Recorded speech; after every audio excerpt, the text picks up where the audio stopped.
Hi friends, మీకు ఒక దైవాంశ సంభూతమైన ఒక చెట్టుని పరిచయం చేయబోతున్నాను. ఇది బిల్వవృక్షం. దీన్నే మారేడు చెట్టు అని కూడా అంటారు.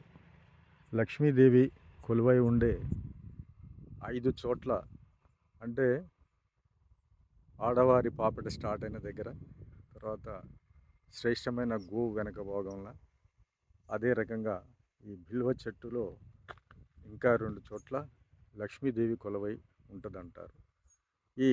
దీని ప్రత్యేకత ఏంటంటే, ఇది 3 ఆకులు ఉంటాయి.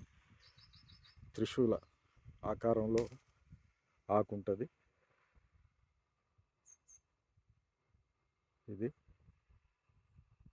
త్రిదళం త్రిగుణాకారం త్రినేత్రం చత్రాయుధం త్రిజన్మ పాప సంహారం ఏకబిల్వం శివార్పణం. అంటే ఒక్కసారి